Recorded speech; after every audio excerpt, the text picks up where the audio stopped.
Hello guys, I'm Jagath and welcome back to my channel. இன்னைக்கு இந்த வீடியோல CosmicByte spider headphone unbox பண்ணிடலாம். So let's get started.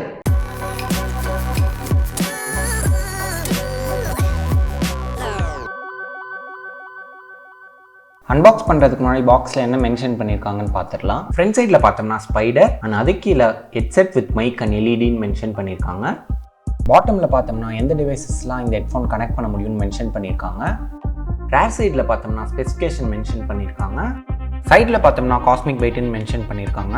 கீழே use பண்ணியிருக்க mouse பேடும் CosmicByte தான். நான் அதை ஆல்ரெடி அன்பாக்ஸ் பண்ணிட்டேன். நீங்கள் அந்த வீடியோ பார்க்காம இருந்தீங்கன்னா கீழே டிஸ்கிரிப்ஷனில் லிங்க் தரேன், போய் பாருங்கள்.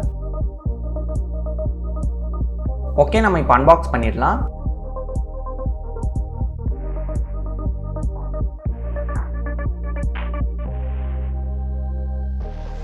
உள்ளே பார்த்தோம்னா ஹெட்ஃபோன் இருக்குது.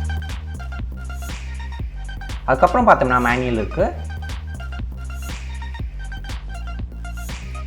ஓகே, நம்ம இப்போ ஹெட்ஃபோனோட க்ளோசர் லுக் பார்த்துடலாம். ஹெட்ஃபோனில் ரெண்டு சைட்லையும் பார்த்தோம்னா CosmicByteன்னு மென்ஷன் பண்ணியிருக்காங்க. இந்த இடத்துல பார்த்தோம்னா ஃபோல்டபிள் மைக் இருக்குது.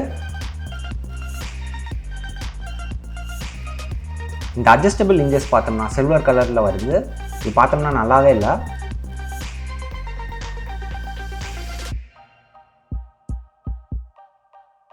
அடுத்தது பார்த்தோம்னா இந்த ஹெட்ஃபோனில் பிரைடட் கேபிள் யூஸ் பண்ணியிருக்காங்க. 3.5mm ஹெட்ஃபோன் ஜாக்கும் வருது. அடுத்தது மைக் அண்ட் வால்யூம் ரெண்டுத்துக்கும் ரிமோட் இருக்கு.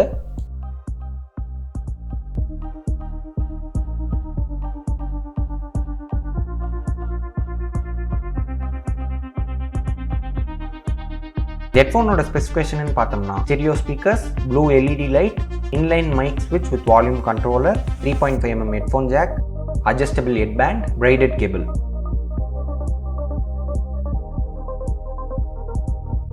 பில்ட் குவாலிட்டின்னு பார்த்தோம்னா ஹெட்ஃபோன் நல்லா லைட் வெயிட்டாக இருக்குது. Ear padding and head padding நல்லா சாஃப்டாக இருக்குது. ஆனால் இந்த adjustable head hinges and remote control பார்த்தோம்னா குவாலிட்டி ரொம்பவே மோசமாக இருக்குது. இது சுத்தமாக நல்லா இல்லை. ஸோ இந்த ஹெட்ஃபோனில் பார்க்குறதுலேயே வந்து சீப் பிளாஸ்டிக்ஸ் யூஸ் பண்ணியிருக்காங்கன்னு தெரியுது.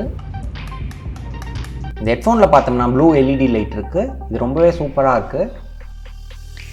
இப்போ நம்ம சவுண்ட் குவாலிட்டி பார்த்துடலாம். சவுண்ட் குவாலிட்டி பார்த்தோம்னா ஓகேவாக இருந்துச்சு. ரொம்ப சூப்பராக இருந்துச்சுன்னு சொல்ல மாட்டேன், ஓகேவாக இருந்துச்சு. இதுக்கு முன்னாடி பார்த்தோம்னா நான் லூனா ஹெட்ஃபோன்ஸ் யூஸ் பண்ணிகிட்டு இருந்தேன். ஸ்பைடர் ஹெட்ஃபோன்ஸையும் லூனாவையும் கம்பேர் பண்ணால் லூனாவோட சவுண்ட் குவாலிட்டி தான் பெட்டராக இருந்துச்சு. லூனா ஹெட்ஃபோன் பார்த்தோம்னா CosmicByte ஸ்பைடர் ஹெட்ஃபோன் வந்து காஸ்ட்லியர். ஸோ அதோட build quality and sound quality கொஞ்சம் பெட்டராக இருந்துச்சு. வேறு இந்த CosmicByte ஸ்பைடர் ஹெட்ஃபோன் பார்த்தோம்னா பட்ஜெட் ஹெட்ஃபோன். ஸோ நம்ம இதில் நிறையா கம்ப்ளைண்ட் பண்ண முடியாது. ஓகே கைஸ், உங்களுக்கு இந்த வீடியோ பிடிச்சிருக்கும்னு நினைக்கிறேன். சேனல் சப்ஸ்கிரைப் பண்ணாமல் இருந்தீங்கன்னா சப்ஸ்கிரைப் பண்ணிடுங்க. தேங்க்ஸ் ஃபார் வாட்சிங் and stay tune for more.